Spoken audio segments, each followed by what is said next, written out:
법정 스님의 수다니 파타 다 읽은 기념으로 법정 스님의 일기 1회 중에서 이게 무슨 열매지? 일기 1회 기회 일기 1회 한 번의 기회. 우리 삶은 한 번의 기회. 요새 중국말 공부를 했더니 후아이로 읽고 싶어지네. 어디서 왔으며 무엇을 위해 왔는가? 2005년 5월 15일 서거탄신일 부처님 오신 날 기념 법회. 불기 2549년 부처님 오신 날 법회가 끝나고 저녁에 열린 길상음악회는 매우 특별한 자리였다. 3,000여 명이 빼곡이 들어찬 절마당으로 3,000여 명이 빼곡이 들어찼다니까 지금과 너무 다르네. 지금은 한 사람 거리 두기를 하고 있는데 3,000여 명이 빼곡이 들어탄 길상사 절마당으로 김수환 추기경님이 들어오자 청중은 일제히 환호하며 기립박수를 쳤다. 스님은 자리에서 일어나 반갑고 다정하게 추기경님을 맞이했다. 수녀님 30여 분과 신부님들도 함께 자리를 빛냈다. 종교 간의 화합과 감동적인 장면들의 음악회장은 시작 전부터 열기로 가득 찼다. 이날 무대에선 독실한 개신교 신자인 파페라 가수 임형주 씨가 아베마리아를 열창했고 불교식 발언문 대신 이혜인 수녀님의 시 부처님 오신 날이 낭송되었다. 음악회로 모인 기부금 전액은 카톨릭에서 운영하는 성가정 입양원에 지원되었다. 길은 다를지라도 종교는 영혼의 구제가 그 목적이다. 환하게 밝혀진 수많은 연등 아래에서 모두가 행복한 밤이었다. 2005년 이런 날이 있었네요. 스님의 법문. 오늘 이렇게 요란한 것은 부처님이 오신 날이기 때문입니다. 하지만 오늘은 부처님만 오신 날이 아니라 꽃도 오고 잎도 오고 새도 함께 온 날입니다. 보통은 누구의 생일 또는 누구의 탄생일이라 하는데 부처님 오신 날이라고 이름 붙인 데는 특별한 의미가 있습니다. 부처님은 어디서 왔을까요?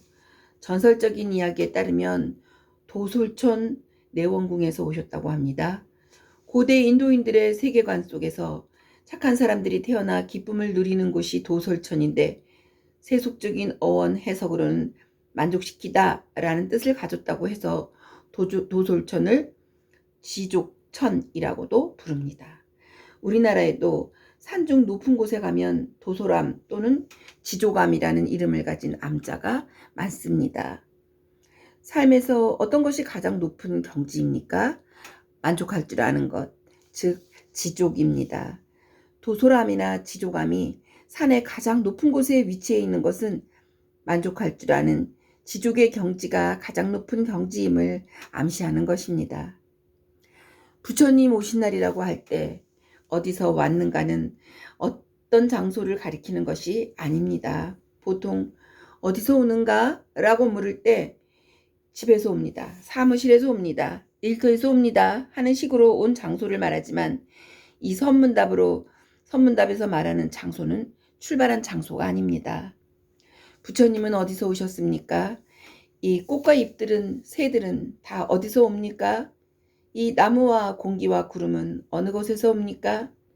별과 모래와 행성들은 어느 곳에서 옵니까?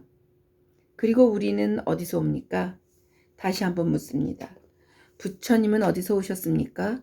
무엇을 하기 위해 오셨습니까? 이런 물음을 남의 물음으로 생각하지 말고 각자 자기 자신의 일로 물어야 합니다. 그 물음 속에 부처님의 오신 뜻이 함께 들어 있습니다. 자비심이 곧 열애라는 표현이 있습니다. 자비심이 부처다. 이 구절은 열반경 범행품에 실려 있습니다. 모든 보살과 열애는 자비심이 근본이다. 보살이 자비심을 기르면 끝없는 선행을 할 수 있다. 누가 무엇이 온갖 선행의 근본이냐고 묻거든 자비심이라고 대답하라. 자비심은 진실에서 헛되지 않고 착한 일은 진실한 생각에서 일어난다. 진실한 생각이 곧 자비심이고 자비심이 곧 열애다. 제자의 물음에 부처님이 이렇게 대답합니다. 부처님이나 열애를 거창하게 생각하지 말고 부처님이 자비심이 곧 부처임을 알라는 가르침입니다. 부처님이 어디서 오셨습니까? 하는 물음의 해답이 바로 여기 있습니다. 부처님은 도솔촌이 아니라 자비심에서 왔다는 것입니다. 무엇을 하기 위해서 왔는가? 바로 그 자비심을 실현하기 위해 오신 것입니다. 절이나 교회에 갈 때면 가끔 물어보십시오. 나는 어디에서 왔는가? 또 무엇을 위해서 왔는가? 이런 물음을 던져야 합니다. 맹목적으로 절에 가서 불상 앞에 절하는 것은 별 의미가 없습니다. 불교를 가리켜 종교학자들은 구도의 종교라고 합니다. 물음의 종교라는 뜻입니다. 물음을 통해서 잠든 자아를 일깨웁니다. 깨달음이란 무엇입니까? 어느 날 새벽별을 보고 갑자기 사람이 달라지는 것이 깨닫는 일이 아닙니다. 순간순간 새롭게 알아차리는 것입니다. 무명의 구름에서 벗어나 맑은 하늘을 스스로 체험하는 것입니다. 그러기 위해서는 늘 이 물음을 지녀야 합니다. 나는 어디에서 왔는가? 무엇을 위해 왔는가? 이 물음. 우리 자신이 스님인가 일반 신도인가? 불교에 귀의한 지 오래되었는가 몇 해 되지 않았는가에 대해선 물을 필요가 없습니다. 문제는 내가 부처님 제자로서 얼마만큼 자비심을 지니고 있는가? 그 자비심을 삶 속에서 어떻게 실천하고 있는가입니다. 이 어지러운 세상, 이 삭막한 세상, 이 무서운 세상을 그 어떤 힘으로도 구할 길이 없습니다. 자비심만이, 사랑만이 우리들 자신을 일으켜 세우고 이웃을 구하고 세상을 구할 수 있습니다. 모든 종교들이 한결같이 말합니다. 사랑에 의해서, 자비에 의해서 스스로도 구원받고 이웃도 구원할 수 있다고. 핵무기로 세상을 제압할 수 있는 것은 결코 아닙니다. 오늘날 핵 보유국들이 이 지구 생명체를 위협하고 있는 그 오만함은 전체를 내다보지 못한 결과입니다. 핵무기가 있다고 잘난 체 하는 것은 무지의 소산입니다. 무명이, 무지가 생사윤회의 근원입니다. 내가 살 만큼 살다가 작별할 때 한 생애에서 남는 것은 과연 무엇일까? 가끔 저도 그런 생각을 합니다. 그것은 본인에 의해서가 아니라 남은 사람들에 의해서 평가될 것입니다. 생전에 그가 얼마나 많은 존재들에게 또는 세상에 자비심을 베풀었는가, 선행을 했는가, 덕행을 쌓았는가를 놓고 평가합니다. 평가됩니다. 관의 못을 박아봐야 안다고 하지 않습니까? 결국 우리는 생의 마지막 순간이 이르렀을 때 얼마나 사랑했는가를 놓고 심판받을 것입니다. 알베르 까미의 말입니다. 우리들은 이 세상을 함께 살고 있습니다. 나 혼자만 사는 세상이 아닙니다.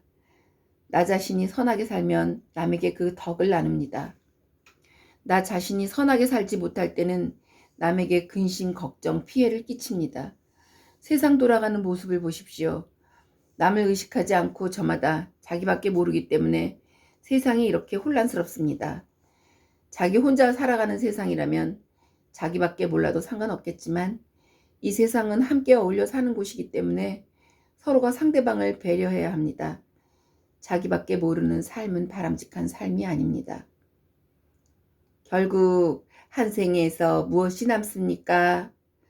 얼마만큼 사랑했는가? 얼마만큼 베풀고 나누었는가?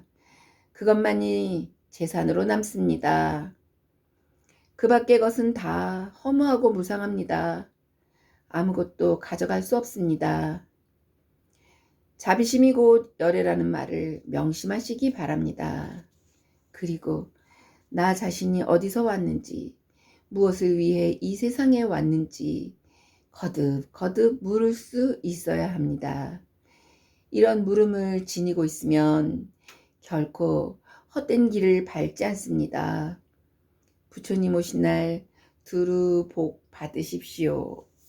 여기까지가 2005년 5월 15일 부처님 오신 날에 법정 스님의 법문이었습니다.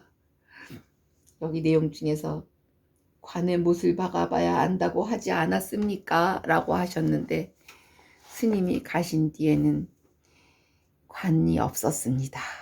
그냥 나무판에다 스님을 눕히고 다른 스님들이 이렇게 메고 가서 답식을 했던 것 같습니다. 그리고 여기에 오셨던 김수환 추기경님의 말씀도 어디 있으면 찾아서 보고 싶습니다.